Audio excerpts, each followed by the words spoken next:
tea blend, teh itu sebenarnya ada manfaat kesehatannya nggak sih? Dari ujung rambut sampai ujung kaki semua bisa berefek dengan teh.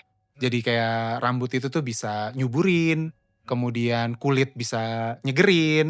Sakit apapun obatnya minum teh. Mungkin juga karena gak banyak orang yang tahu tentang hal kayak gini, makanya konten yang ngajarin bikin es teh itu salah satu yang terbaik juga Pak di Instagram. Bandung punya banyak cerita, tapi yang inspiratif ada di Braga 108.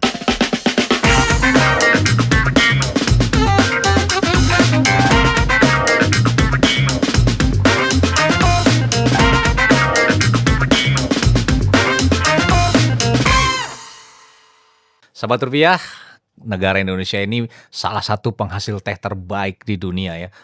Penghasil teh itu banyak pula di Ciwidey, di Jawa Barat lah. Salah satunya adalah salah satu penghasil teh terbaik di dunia. Tetapi ironisnya ini pemahaman kita tentang teh itu masih kurang. Jadi kita taunya minum teh itu ya es teh manis atau teh tawar gitu kan. Nah kita perlu banyak belajar nih anak-anak muda Sobat Rupiah tentang teh. Apa itu teh yang bagus, apa teh berkualitas. Sudah hadir di Braga 108 hari ini Kang Oza Sudewo. Nah, ini owner dari Oza Tea. Ini salah satu brand teh yang berkualitas ya, premium, Insya Allah berkualitas artisan. Pak. Waduh, terima kasih nih sudah hadir di Braga Sama-sama, terima kasih undangannya juga Pak Ijun. 108. Makasih Kang Oza. Ini kita lagi mau ngomong-ngomong hari ini kita mau bicara tentang teh nih. Oke. Karena sekarang kan trennya ngopi gitu kan. Ngopi yuk gitu ya. Nongkrong-nongkrong ngopi. Nah, tapi padahal Indonesia tuh salah satu penghasil teh juga. Iya, betul. Dan tehnya kan keren-keren, bagus-bagus gitu kan. Betul. Nah, ini kalau Ozati sendiri sebenarnya gimana nih? Dulu awalnya tuh gimana? Ketertarikan dulu kita cerita. Biar santai lah Bang Oza nih memperkenalkan diri dulu lah Kang Oza. Sebelum saya perkenalan diri, saya tuangin dulu teh untuk Pak Ijun ya. Siap. Silahkan. Nanti kalau kurang bilang aja. Iya, siap. Wah. Jadi ini teh yang saya seduhin untuk Pak Ijun ini namanya Golden Hour. Golden Hour. Golden Hour ini menang Golden Leaf Awards, dapat medali emas Pak. Wow. Mungkin Pak Ijun bisa cium dulu aromanya. Dia basicnya pakai teh hitam, kemudian pakai bunga cempaka, pakai daun mint, pakai sereh, ada sentuhan buah. Iya betul, bau tehnya itu terasa tapi ada buahnya. Betul sekali. Seperti itu. Dan kebetulan Pak yang saya bawa di sini semua ini menang Golden Leaf Awards. Jadi ada yang dapat medali emas, ada yang perak, ada yang perunggu. Gitu. Golden Leaf Award itu apa tuh? Dia kompetisi untuk daun teh, pusatnya di Australia tapi untuk global. Jadi memang kebetulan dari Ozati sendiri sih saya suka untuk mengikuti kompetisi-kompetisi daun teh. Ada ya kompetisi-kompetisi daun teh itu ya? Sama lah kayak dunia kopi kan. Dunia kopi. Kalau dunia kopi kan di tes barista gitu kan. Nah kalau teh itu apa tuh? Padanannya itu yang agak susah Pak Ijun. Karena kalau barista itu kita ngelihat dari struktur dunianya, untuk mengolah espresso itu kan butuh skill khusus. Kemudian untuk bikin cappuccino, bikin cafe latte, flat white dan teman-temannya itu kan juga ada pakem-pakemnya. Sedangkan kalau di teh tuh kiblatnya luas banget, kiblatnya banyak, dunianya luas dan karena orang ketika menikmati teh mereka akan embrace itu secara kultural, egonya tuh ada. Jadi ketika berusaha disatukan agak susah. Sebagaimana kopi. Karena kalau kita lihat dunia kopi sendiri, dunia kopi itu distandarkan oleh SCA. Yang mana itu kacamata barat kan. Sedangkan kalau di dunia teh, kita ada kiblat Cina, ada kiblat Jepang, India, Sri Lanka, kayak gitu. Dan kalau saya jelasin nanti jadi banyak banget nih. Itu padahal kita baru ngomong soal teritorinya aja. Gitu. Kalau teh Indonesia sendiri itu gimana? Indonesia tuh sebenarnya kan penghasil teh ya, tapi memang teh itu aslinya Indonesia bukan sih? Sejarahnya tuh dulu gimana? Bukan, jadi sambil diminum ya Pak, silahkan. Oh iya, kalau dituang kita harus minum. Ini kita mesti nyoba Golden Hour yang juara berapa kemarin? Juara medali emas. Medali emas, ini medali emas ya. Dihirup dulu aromanya, baru disesap perlahan. Baunya pun luar biasa ya, aromanya itu menenangkan ya, menenangkan. Kita hisap. Bismillah.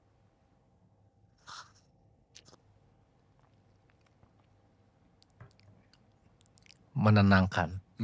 Kenapa ya kalau kita nyium teh terus bawaan tuh ada kayak relaxing gitu ya? Karena memang teh itu mengandung essential oils yang di mana di antara essential oils itu ada antioksidan yang antioksidan ini fungsinya sebagai penenang, Pak. Oke. Dan itu baru dari aroma, ketika kita minum pun efeknya juga akan kerasa ke badan. Iya ya, bener loh. Saya nggak ngerti ya. Di zaman dulu tuh kalau nenek saya tuh, kalau nenek orang-orang tua gitu sakit apapun obatnya minum teh. Kalau kejedut sakit jatuh dari sepeda, bikinin teh gitu. Kenapa sih semua sakit obatnya mesti minum teh gitu? Jadi meskipun teh itu tidak datang dari Indonesia, tapi kan tadi di awal kan saya sampaikan bahwa ketika sebuah daerah itu embrace teh, mereka akan narik itu sampai benar-benar ke tradisi, ke kebudayaan. Iya. Tadi Pak Ijun bilang kejedot dikasihnya teh. Ya kita bangun tidur sarapan teh, kemudian di UKS zaman sekolah dikasihnya teh pahit. Betul. Kemudian perut bermasalah diare, ibu kita kasih juga teh pahit. Betul. Kecelakaan motor kasih teh juga. Betul. Gitu. Dan itu memang membuktikan bahwa teh itu sangat diterima oleh segala macam lapis kalangan. Dan itu nggak hanya terjadi di Indonesia aja. Gitu. Nah, kalau kita ngomong tadi Pak soal asal muasalnya, teh itu asal dari Cina memang Pak. Awal dari Cina itu hampir 5.000 tahun lalu. Jadi kurang lebih 2.500 tahun sebelum Masehi. Awalnya itu teh dianggap sebagai kategorinya obat. Kan kalau di Cina kita lihat ada TCM ya, Traditional Chinese Medicine. Jadi orang itu nggak minum teh seperti ini. Orang masih minum teh itu dicampurkan dengan bahan-bahan lain karena dianggap obat. Nah, kemudian dia berevolusi, berubah menjadi bentuknya bubuk. Jadi bahasa Cina teh bubuk itu maucha Pak. Maucha. Kemudian ketika dia masuk Jepang dia jadi matcha. Matcha tuh asal katanya maucha. Nah, Jepang ini preserve gayanya, kemudian di Cina teh itu berevolusi lagi. Jadi bentuknya daun. Bukan bubuk. Nah, tapi di Jepang dia dia stay aja di bubuk-bubukan.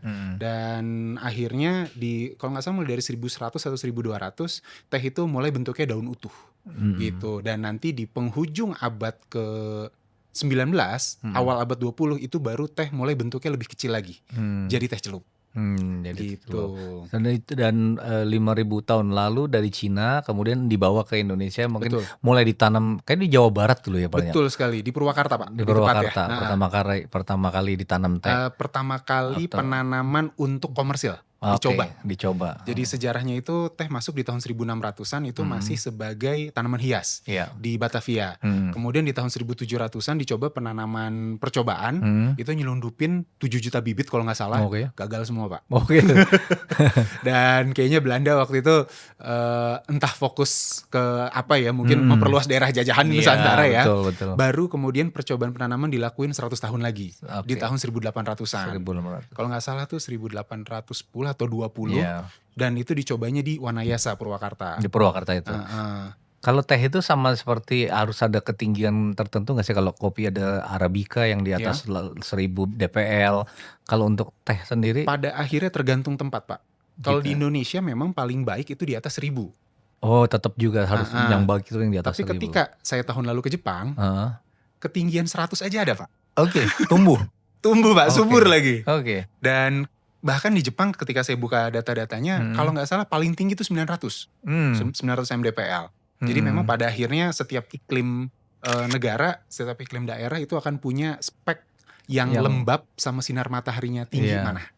Gitu, karena memang yang dibutuhkan untuk buka kebun teh tadi mesti lembab dan sinar matahari tinggi. Ada itunya ya, prerequisite untuk tumbuh. Kalau Cina dan Jepang itu memang terkenal dengan budaya tehnya ya. Betul. Kemudian Inggris juga saya lihat ada budaya tehnya. Ini Indonesia nih menurut Kang Oja gimana? Ada budaya tehnya tuh ada nggak sih sebenarnya? Budaya teh saya selain yang tadi ya kejedot minum teh gitu. Kalau itu kan saya menyebutnya mungkin lebih ke custom atau kebiasaan. Kalau yang tradisi mungkin yang paling gampang dilihat itu di Tegal Pak. Jadi Tegal itu kan ada budaya namanya mochi. Karena saya jelasin sedikit, budaya mochi ini mereka minum harus dari teko tanah liat, kemudian pakai gula batu dengan teh melati. Spesifik. Dan itu bisa terjadi karena Tegal itu adalah sentra pabrik teh melati. Gitu. Dan itu baru terjadi di tahun 20-an lah. Nah, mungkin hanya itu yang bisa dibilang pada akhirnya budayanya bisa memasyarakat Iya. dan jadi kuat. Justru saya sempat berpikir, Pak, kenapa sih Indonesia nggak punya budaya seperti Cina, Jepang atau Inggris? Akhirnya saya tahu jawabannya, Pak Ijun. Kenapa tuh? Karena Cina, Jepang, Inggris ini budaya tehnya top down. Oke. Yang minum di Cina kaisar. Di Jepang yang minum shogun. Iya, betul. Daimyo. Iya. Inggris raja. Iya. Sedangkan di kita yang minum teh yang kualitas bagus ya dilariin buat ekspor. Yang buat dalam negerinya kualitas afkiran diminum oleh ya orang yang dijajah. Oh, jadinya karena budaya itu memang ke budaya kerajaan sih memang ya. Betul. Sehingga kemudian menjadi ya kalau kita ke Jepang itu kan ada seremonial yang repot banget minum teh itu seperti itu ya, karena memang kerajaan ya seperti itu.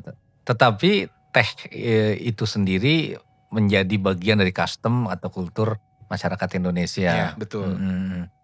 Saya lihat kemarin ke Jepang juga bawa Ozati ini ke Jepang. Betul sekali. Jadi gimana tuh cerita itu bisa? Maksudnya Jepang itu kan udah punya custom yang tinggi ya, terus kemudian kulturnya tadi, terus kok teh Indonesia diperkenalkan di Jepang. Ya, ini sebenarnya saya juga menganggap ini hal yang lucu, Pak Ijun. Apalagi saya kan ke Jepang itu sebenarnya misinya ada 2. Pertama memperkenalkan teh Indonesia, dan yang kedua belajar teh Jepang juga. Nah, di misi saya yang pertama memperkenalkan teh Indonesia, saya itu bikin workshop di 2 area, Shizuoka sama Yokohama. Oh, itu daerah teh itu. Betul sekali. Shizuoka tuh paling besar perkebunan teh di Jepang. Iya. Dan saya mikir, ini memperkenalkan teh ke orang yang biasa minum teh kena nggak ya? Iya. Dan alhamdulillahnya mereka suka, Pak. Oh gitu, suka. Dan justru malah kaget, kok bisa ada teh kayak gini? Karena memang saya kan spesialisasinya di tea blending, ngeracik teh dengan buah bunga rempah herba. Sedangkan orang Jepang setiap hari minumnya teh, ya teh hijau. Yang teh apa adanya itu. Teh hijau atau enggak mereka minum mungkin hojicha, itu dipanggang, bistiknya juga teh hijau. Saya suka tuh hojicha yang bau beras gongseng gitu ya. Itu genmaicha. Oh, genmaicha. Genmaicha ya. Genmaicha. Nah, jadi memang ternyata ketika dibawa tipikal tea blend kayak gini, apalagi saya bawa tentang cerita Indonesianya juga, mereka bisa appreciate, dan appreciate itu bukan sekedar respect secara kultural, Pak, tapi memang mereka benar-benar senang. Iya. As a konsumen ya. Gitu. Iya, pasti senang pasti begitu aja. Gitu karena dia biasanya kalau mereka tuh sugoi gitu lah biasa mereka. Gitu ya. Itu budaya Jepang dalam mengapresiasi. Tapi luar biasa bisa memperkenalkan teh ke Jepang gitu kan sama aja kayak. Sementara masyarakat sana kan ini. Nah, tapi terus Ozati sendiri ya tadi sudah dikatakan oleh Kang Oja bagaimana mengblending gini kan. Ini sebenarnya gimana ceritanya mulainya Ozati ini kok bisa lari ke orang kan sekarang ya udah deh kopi lagi tren atau matcha lagi tren. Nah, ini bagaimana Ozati bisa membranding seperti sekarang, artisan atau premium, dan membangun ekosistem itu gimana tujuan awalnya dulu gimana sih? Jadi memang awalnya itu saya berniat untuk jadi pengusaha, Pak, dari zaman SMA. Kemudian masuk kuliah juga ngambil jurusan manajemen, tujuannya untuk usaha. Ya, apalagi di zaman saya waktu itu belum ada tuh jurusan entrepreneurship. Ya, jadi karena saya kebetulan kuliah tahun 2005 dan Pak Ijun tentu tahu di medio 2005 sebenarnya mulai 2003 sampai 2010 itu kan banyak banget promosi tentang kewirausahaan. Iya, betul. Ya, dan saya hidup zaman itu tuh. Iya. Jadinya niat saya untuk menjadi pengusaha tuh sangat-sangat tinggi. SMA sebenarnya saya usaha dari SD, Pak. SD, SMP, SMA, kemudian kuliah saya juga usaha. Dan usaha saya ketika zaman kuliah itu terpaksa saya tutup. Dan saya kan pengen lulus nih. Nggak mungkin dong lulus, kok nggak ada usaha? Karena nanti malah disuruh kerja sama orang tua, repot dong. Ya kan? Dan kayak seakan-akan saya nggak punya safety net. Akhirnya sebelum saya lulus, saya mikir saya harus ada satu usaha yang saya bikin. Waktu itu saya kepikiran sebenarnya untuk bikin kayak es teh poci, es teh gerai-gerai es teh, kalau sekarang dikenalnya dengan es teh Solo ya. Tapi kan di 2010 ke bawah itu kan juga ada tuh zamannya ketika dia lagi naik banget. Iya, betul. saya mau pengen bikin kayak gitu tapi dengan twist rasa. Resepnya saya udah dapat, tapi supply-nya saya nyari ke pasar, ke supermarket, kemanapun rasanya ternyata sama semua. Kalau nggak saya menemukan rasa teh hitam, atau saya menemukan rasa teh melati. Akhirnya di situ saya berpikir, kayaknya harus mencari langsung ke perkebunan deh. Saya tinggal di Bandung, sekelilingnya perkebunan, masa nggak bisa kenal gitu. Betul. Dan alhamdulillah Allah nunjukin jalan, saya diperkenalkan oleh seorang pemilik perkebunan di Ciwidey. Gitu, dan lahannya tuh gede banget di sana Pak. Salah satu kebunnya aja luasnya 600 hektar. Gitu, dan dia terbiasa dengan ekspor ke luar negeri dan melayani brand-brand besar. Gitu. Dan di situ saya utarain niat saya pengen, saya butuh supply awalnya gitu. Tapi pas tasting itu jadi kayak coffee cupping Pak. Saya nyobain berbagai macam teh yang dia punya. Disitulah saya terbuka matanya. Wah gila, enak-enak banget semuanya. Dan sepulangnya dari sana, saya cari tahu sebenarnya apa sih yang terjadi di industri teh, terutama yang kualitasnya bagus, yang specialty tea. Ternyata di luar negeri Pak, di Eropa, di Amerika, industri specialty tea itu udah mulai dari akhir tahun 80. Dan saya waktu itu di 2010, berarti sudah 20 tahun lebih berjalan. Gitu. Eropa itu serapan tehnya tinggi, impornya juga tinggi. Karena kan mereka gak punya kebun. Di Amerika itu ada satu perusahaan namanya Teavana. Mungkin Pak Ijun kalau main ke Starbucks, Pak Ijun minum tehnya, brandnya kan Teavana. Jadi Teavana itu dibeli Starbucks tahun 2012 Pak. Sebelum dia dibeli Starbucks, dia punya cabang 300 tea shop. Tea shop itu jualan daun teh kering. Bukan kayak bubble tea sekarang ya, bukan kayak milk tea. Bayangin Pak, jualan daun teh kering, outletnya 300. Itu kan berarti pasarnya bagus kan. Ada potensi. Dan brandnya gak cuma satu Pak, ada 10 brand di Amerika yang terbesar. Teavana nomor 1, nomor 2 sampai ke 10 itu gerainya ratusan. Sampai paling kecil tuh 60. Berarti kan itu menandakan bahwa pasar di Amerika bagus. Dan kemudian saya mikir, Indonesia secara lifestyle kan sangat berkiblat ke barat. Berarti ini tinggal tunggu kapan masuk nih. Saya mencoba validasi yang paling deket mana sih yang udah embrace tentang specialty tea ini. Saya cek Thailand belum ada, Malaysia belum ada. Akhirnya saya coba cari tahu Singapura. Di situ TWG baru buka tahun 2008. Nah, di situ saya pede banget. Wah, ini peluang pasarnya sangat menyenangkan nih. Akhirnya di situ saya putusin, ya udah deh, daripada saya jualan gerai-gerai kayak gitu, saya mutusin untuk masuk ke specialty tea. Gitu. Jadi tapi sebelumnya nggak ada background apa orang tuanya pengusaha teh apa itu nggak ada keluarga sekali, itu. Jadi benar-benar memulai nih dari awal. Benar-benar memulai dari nol. Bahkan awalnya saya tuh sebelum saya belajar teh, saya belajar kopi dulu. Tapi gak klik ternyata. Saya belajar mungkin kayak ada 6 bulan lah. Mencoba mencari-cari, walaupun di masa itu juga kita mau dapat kopi kualitas bagus juga susah kan. Nah di tengah pencarian itu gak ketemu, malah masuknya ke dunia teh. Luar biasa. Kang Ghazani, kita banyak sekali pemahaman yang keliru mungkin ya masyarakat Indonesia tentang teh ya. Kalau ini apa kira-kira kesalahpahaman banyak masyarakat Indonesia tentang teh itu yang sering dilihat? Yang paling pertama adalah ketika kita menyeduh teh, ini karena ini didikan industri teh reguler Pak. Kita tuh seringkali ketika nyeduh, kita akan selalu berusaha menggerakkan daun teh. Betul. Dan kita berharap warnanya akan pekat. Itu sebenarnya ketika kita ngomong konteksnya specialty tea, hal itu terlarang untuk dilakuin. Oh gitu? Karena semakin kita udak-udak, kita aduk, atau kita lupa angkat ampasnya, dia nanti akan terlalu sepet dan tidak enak untuk dinikmati. Jadi baiknya ketika kita nyeduh teh itu memang didiemin aja. Yang bener tuh ini teh di bag tadi, ditaruh, terus diseduh air. Dikocor, diseduh air, abis itu udah diemin aja. Didiemin. Walaupun ketika kita ngomongnya tea bag, karena kualitasnya kan memang di bawah, ya saya gak bisa ngomong apa-apa juga sih. Tapi ketika kita ngomongnya tentang specialty tea, siram air panas udah, habis siram itu air panas sudah ya. Diamkan, benar-benar diseduhkan. Siram air panas terus didiamkan. Itu yang pertama yang saya lihat. Yang kedua adalah menambahkan gula. Oh gitu. Betul. Kan teh manis biasanya enak. Iya betul. Jadi penambahan gula di teh itu kompensasi atas kualitas teh yang kurang baik. Oh gitu. Karena ketika kualitas tehnya bagus, kita tuh tidak perlu nambahin gula karena rasanya udah solid. Rasanya seperti ini ya. Rasanya saya tuh mengumpamakan gula itu pemanis Pak. Sama seperti stiker di mobil. Semakin mahal mobil kita akan semakin enggan untuk nempelin stiker. Benar.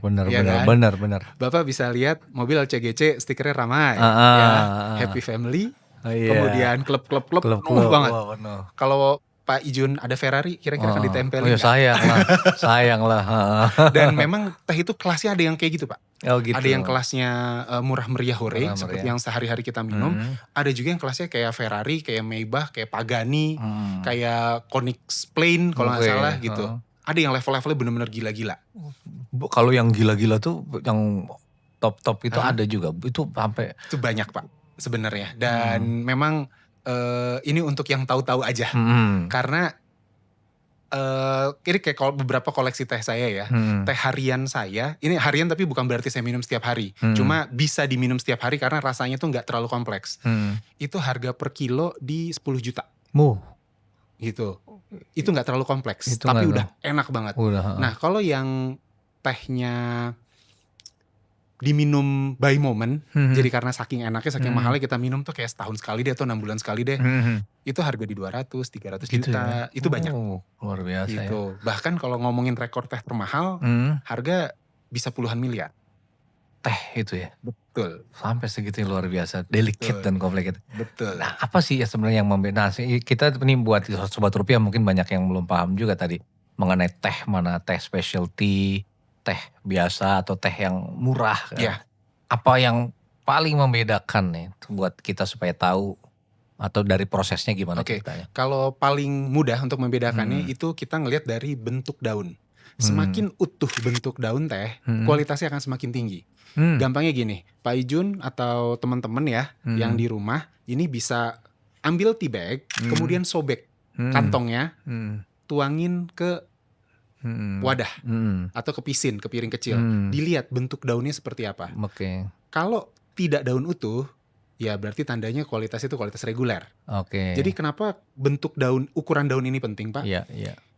Saya selalu mengibaratkan kayak kita mau bikin pizza. Pizza ada yang loyangnya 30, ada yang loyangnya cuma 1 cm.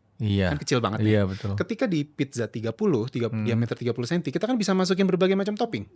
Mau pepperoni, salami, bawang bombay, saus, kita mau masukin nasi padang aja di atasnya masih muat gitu ya, Pak ya.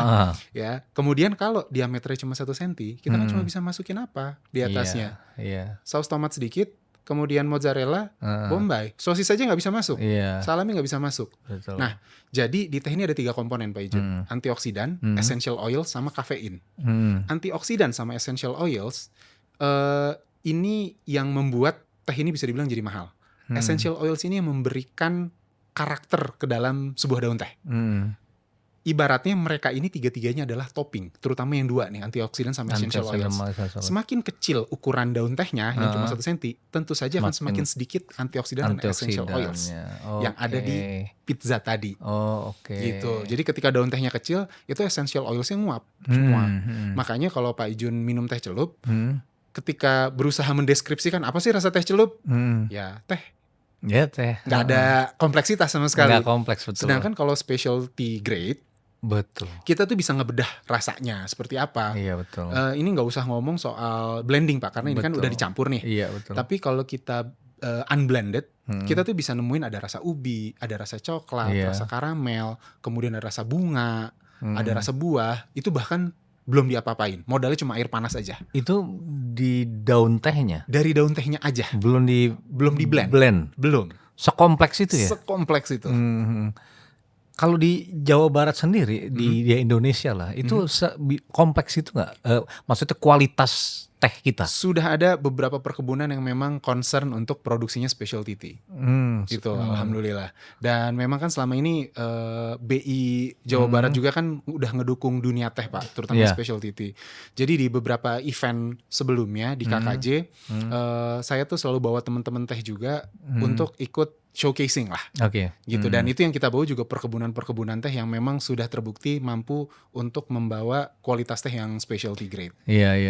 Jadi karena dengan specialty itu tentunya lebih harganya lebih tinggi. Di bawah juga dibelinya lebih tinggi. Ininya lebih tinggi ya. Betul. Kompleks itu ya ternyata. Sekompleks itu. Kalau yang untuk diseduh itu ya, kalau ada nggak sih takaran-takarannya kalau satu kopi misal 1,15 Ada. Atau apa, itu gimana supaya optimal sih kalau daun yang misalkan gak bagus? Saya sering dapet ya kayak gini gitu. Cuma suka bingung ketika mau bikin, gimana cara bikinnya, takut salah. Airnya gimana, ini bisa di-share gak? Cara paling gampang Pak. Bapak tentu saja tahu sendok teh kan? Ya. Menurut Pak Ijun sendok teh fungsinya apa Pak? Naker. Nah, nakernya gitu. Atau sendok teh namanya. Jadi memang satu sendok teh itu fungsinya untuk menakar satu cangkir teh. Orang sering kali mikir sendok teh itu fungsinya buat ngaduk pas gula. Sebenarnya bukan itu fungsinya. Jadi kalau saya sedikit cerita ya, kenapa satu sendok teh itu bisa dijadiin takaran? Karena dulu di tahun 1600-an di Inggris, di Eropa lebih tepatnya, harga teh itu lebih mahal daripada harga emas Pak, per gramnya. Sampai segitu. Sampai segitunya, karena dianggap benar-benar elixir of life lah. Elixir, Jadi karena harganya mahal, akhirnya mereka bikin sistem takaran dengan sendok. Gitu. Jadi fungsi satu sendok teh sama dengan untuk seduh satu cangkir teh. Gitu. Jadi kita bisa praktekin juga di rumah. Jadi sendok teh. Di daun, sendok, kemudian kita satu cup itu biasanya takarannya di antara 250 sampai 300. Nah, taruh di cupnya, habis itu tinggal siram air panas. Selesai. Segitu. Jadi satu sendok teh itu satu cangkir gitu ya, satu cup gitu ya. Betul. Kalau kita mau pakai teko, kita lihat kira-kira tekonya ini untuk berapa mili. Kalau untuk 400-500 mili ya kita tinggal masukin 2. Gitu. Terus itu baru soal takaran. Kemudian kita masuk ke soal suhu. Nah, suhu ini untuk teh untuk teh hitam kita bisa pakai di 100 derajat air mendidih. Sampai mendidih bisa ya? Untuk teh hitam. Untuk teh hitam. Kalau untuk teh hijau, kita pakai di bawah air mendidih, yaitu di 90. Untuk teh hijau ya. Untuk teh hijau 90. Waktu seduhnya untuk teh hitam itu 3-5 menit. 3. Jadi begitu tadi satu ini siram terus tunggu 3-5 menit. Betul. Kalau teh hijau 2-3 menit. 2-3 menit. Dan jangan lupa ketika waktu seduh beres, ampasnya dipisahin Pak. Karena iya. itu adalah kesalahan yang sering dilakuin orang Indonesia, ampasnya nggak dipisahin. Iya, seminum sampah-sampasnya gitu kan. Jadinya tuh ya itu getir, udah bukan sepet lagi. Sepet kan enak ya, tapi kalau getir tuh betul. kita nggak dapat rasa tenangnya, dapat itu mengernyetin muka aja. Iya. Oke, jadi sebenarnya simpel ya. Cuman karena nggak ngerti jadi banyak yang takut dan takut salah tadi. Betul. Pertama lupa diangkat karena kelamaan kan. Saya juga kadang-kadang taruh di situ ya. Terus siram air terus sudah. Iya. Udah sampai hitam gitu loh. Benar. Jadi begitu sudah 5 menit itunya diangkat ya. Diangkat. Iya. Terus kemudian tadi kan itu kan kita baru bicara daunnya ya. Untuk bisa muat segala macam. Nah, gimana dengan campuran-campuran kayak tadi tuh? Itu gimana, dikasih bunga, dikasih apa? Itu gimana sih? Jadi kalau tea blend ini nih memang sebuah pendekatan supaya teh itu makin bisa dikonsumsi oleh lebih banyak orang, dan harganya pun juga nggak mesti mencapai yang level langitan semua. Jadi kalau kita ngomong dari sejarahnya, tea blend ini nih dimulai dari Cina sendiri juga. Orang Cina tuh biasa nambahin kulit jeruk, kemudian nambahin bunga-bungaan kayak teh melati, itu aslinya kan dari Cina. Kemudian dibawa oleh imigran Cina di Tegal, gitu. Akhirnya dipraktekin.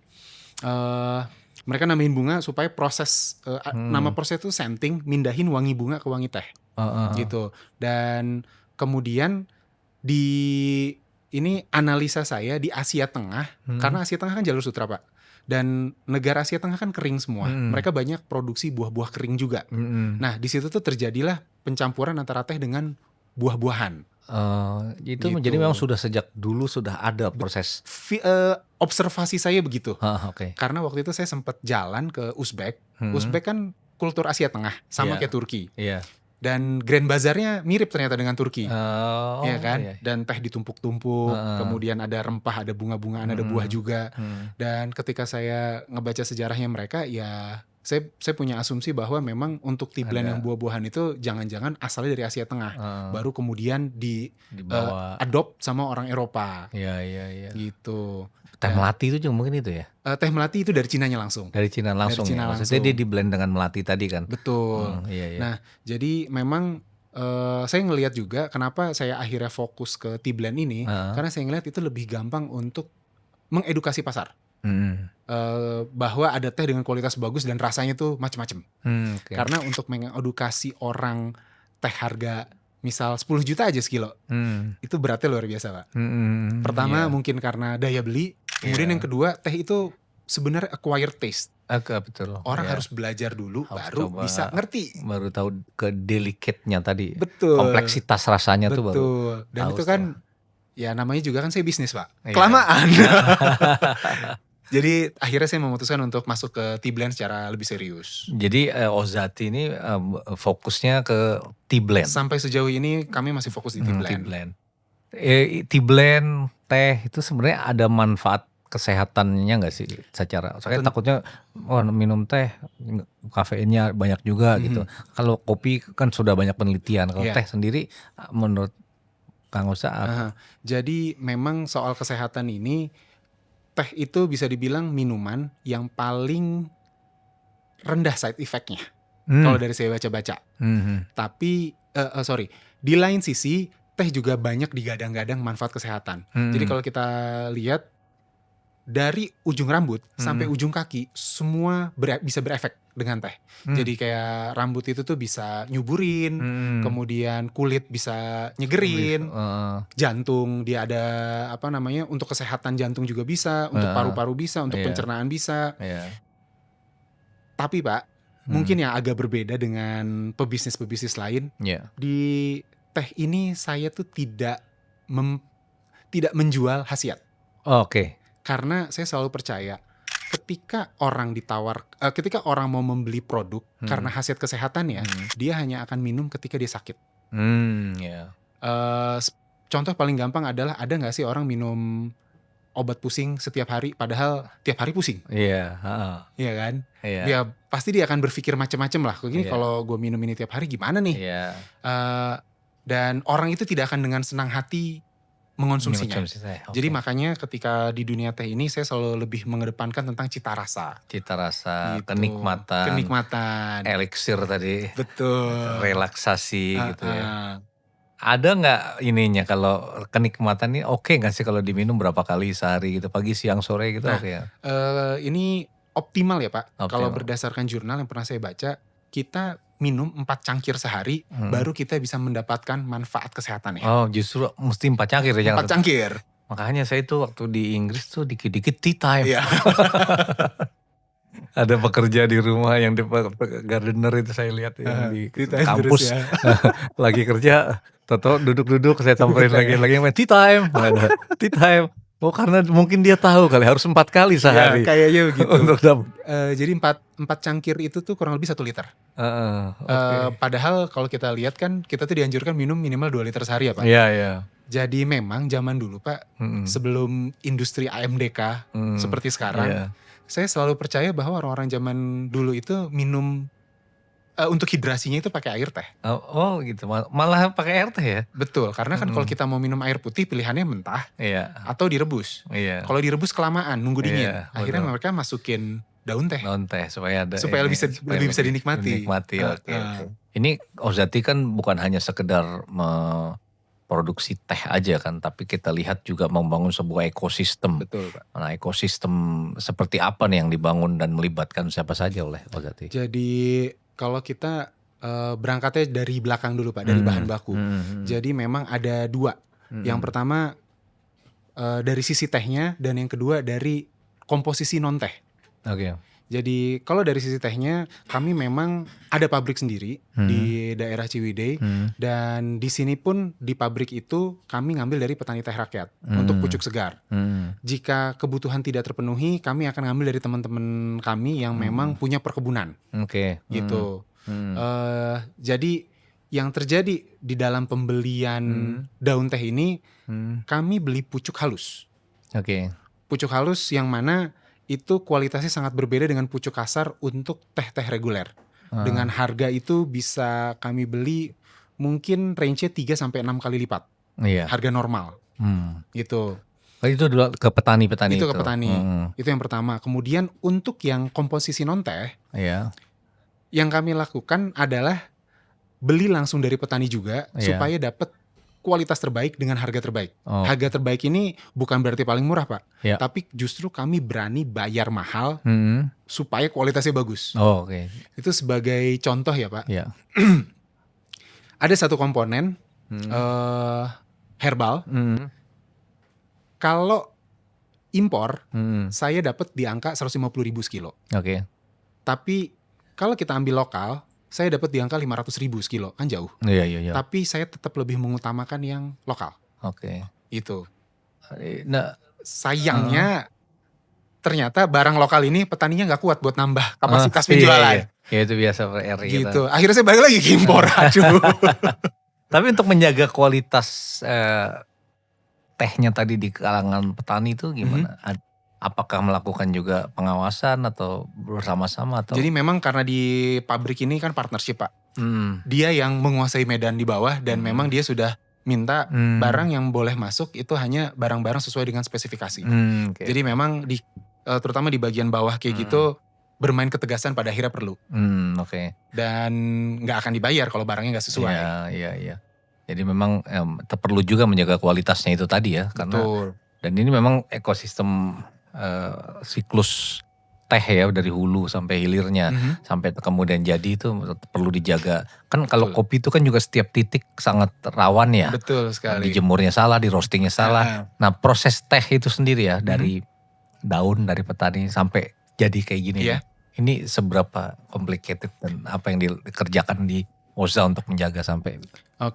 Jadi memang pada akhirnya pabrik SOP ketat. Kemudian dari supplier-supplier lain SOP lebih ketat lagi. Sampai sekarang aja saya itu setiap ada batch baru datang, Pak.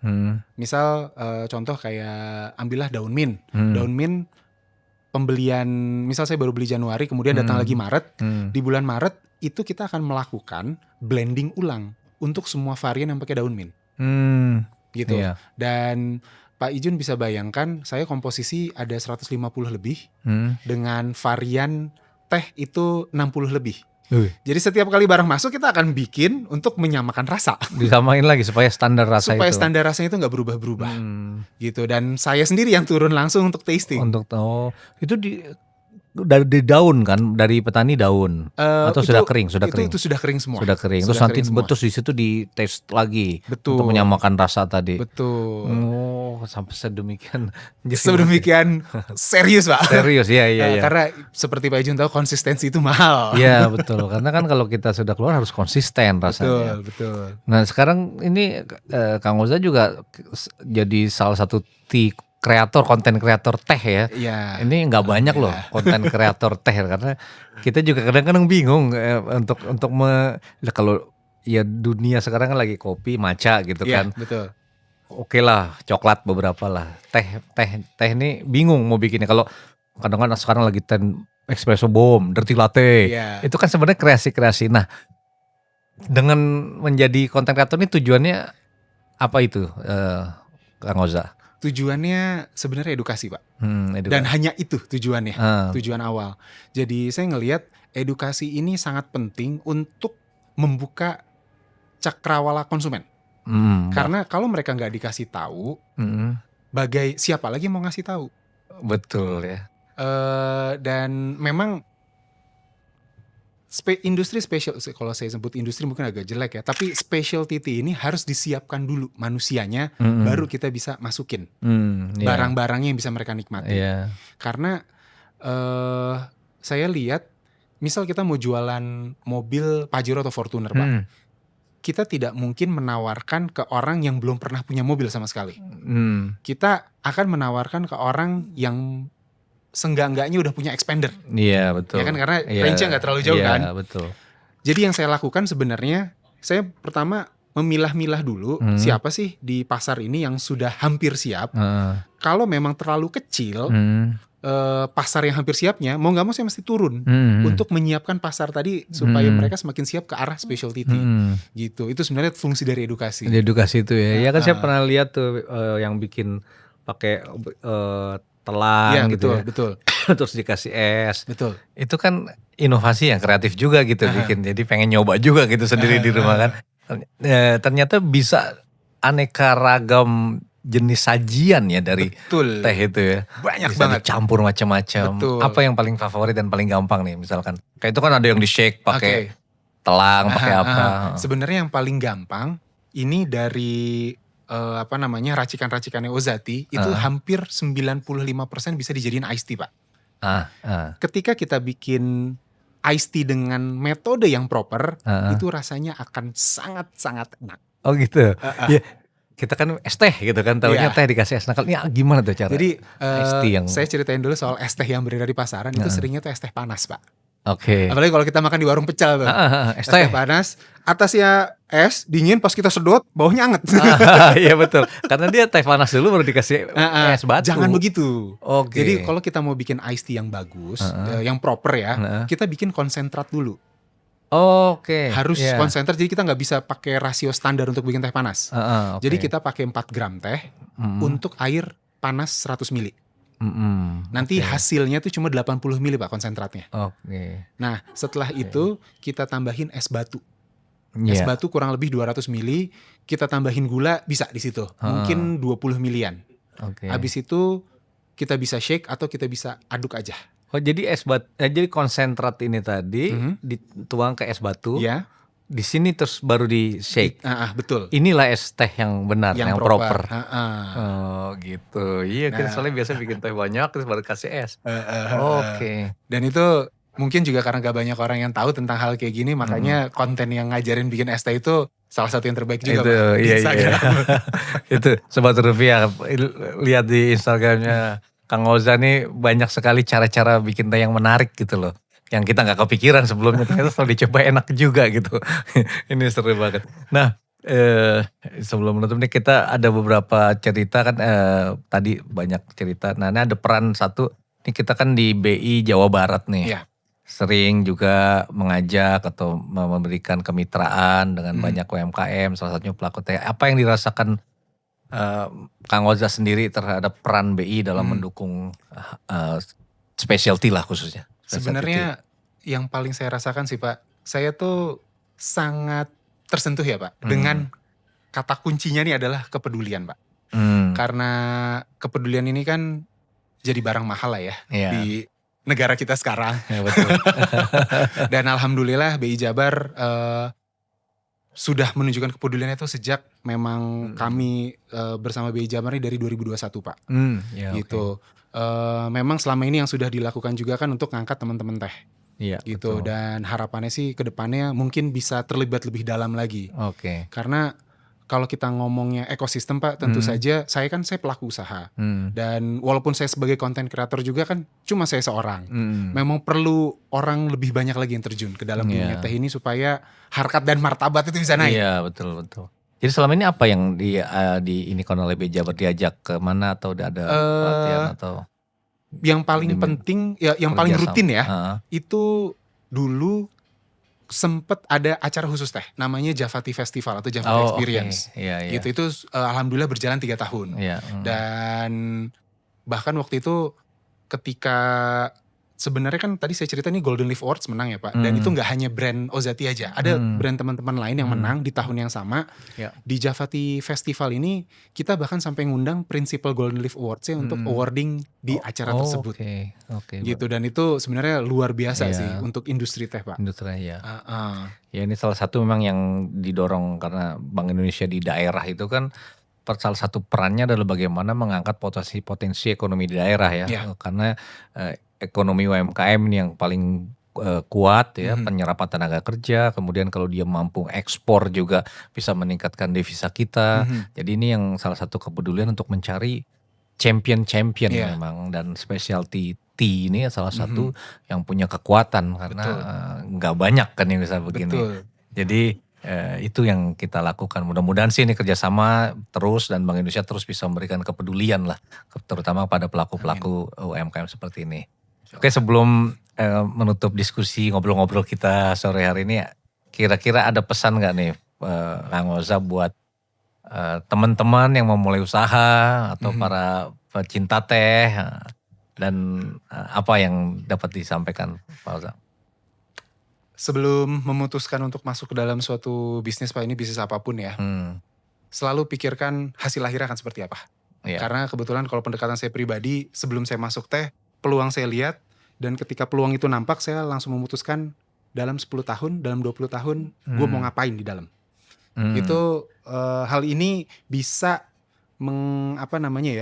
bisa membuat kita tuh untuk tetap konsisten dan tetap persisten di jalan yang udah kita tempuh. Soalnya seringkali masalah di UMKM adalah mereka berpikir survival mode aja. Sekedar jadi ketika survival mode dapat uang mungkin dalam 1 bulan 10 juta ya, omset belum ketutup ya survival, ya kan. Ketika semua cost udah ketutup, mindsetnya ternyata nggak berubah, tetap aja survival. Nanti 5 tahun, 10 tahun survival mode terus kapan mau majunya berpikir ya kan. Benar-benar kapan menikmati hasil perjuangan ya. Kalau berjuang terus kapan menikmati hasil perjuangan ya. Jadi gimana dalam artinya tadi bagaimana dalam 10 tahun kalau ini sebelum nutup lagi jadi mana? Jadi industri specialty ini kalau dalam pandangan Kang Oza dalam 10 tahun lagi itu gimana? Industri specialty ini dalam 10 tahun tergantung Pak sebenarnya. Kalau secara brand saya akan tetap sangat pede. Karena mimpi saya adalah harapannya Ozati ini bisa ada mungkin setelah saya meninggal, mudah-mudahan masih ada. Mungkin kiamat 500 tahun lagi saya berharap ada. Karena memang tujuan saya Pak mendirikan Ozati ini salah satunya adalah buat amal jariah saya. Jadi saya meninggal pasokan pahala tetap alir di dunia nih kan. Amin. Nah jadi apapun yang terjadi brand ini akan tetap ada gitu. Tapi kalau kita ngomong tentang industri teh secara keseluruhan di Indonesia, justru ini yang agak-agak ngeri-ngeri sedap. Karena gini, ketika kita belum merdeka, kita punya 300.000 hektar kebun teh Pak. Setelah merdeka, sensus tahun 70, kita punya sisa 110. Iya jauh ya. Sekarang sisa 95.000 Pak. Semakin turun dan trennya semakin turun. Gitu. Karena yang tadi saya cerita ke Bapak, petani teh rakyat itu mereka jual harga rendah, mereka nggak bisa nutup, pada akhirnya akan dijual. Gitu. Dan alih fungsi kebun teh nanti jadi tempat wisata lah, jadi pemukiman lah, atau jadi kebun sayur yang mana itu kan akan merusak. Gitu. Jadi memang dari obrolan teman-teman teh sendiri, mereka pun sudah ada kekhawatiran bahwa mungkin Indonesia akan kehilangan kebun teh dalam waktu 10-15 tahun. Gitu. Jadi harapannya ya memang saya bahasanya mungkin berjuang di industri specialty ini supaya hal-hal tersebut tidak terjadi. Dengan cara ngedrive permintaan. Betul, dengan permintaan yang ada. Dan dorongan saya dengar Pak KDM Gubernur Jawa Barat juga sedang mereplanting lagi teh di puncak itu untuk ditanamkan kembali. Jadi sebagai bagian dari keseimbangan ekologis juga karena teh itu kan salah satu yang menahan longsornya tanah itu. Betul sekali. Jadi itu yang mudah-mudahan ya. Jadi demand-nya ada, terus dari pemerintah daerah juga mendukung. Mudah-mudahan industri teh ke depan punya prospek yang lebih baik lagi. Baik, terima kasih Kang Oza atas sharingnya kita pada hari ini. Dan semoga bermanfaat buat para pecinta teh terutama nih, dan memberikan semangat pada anak-anak muda Sobat Rupiah. Bandung punya banyak cerita, tapi yang inspiratif ada di Braga 108.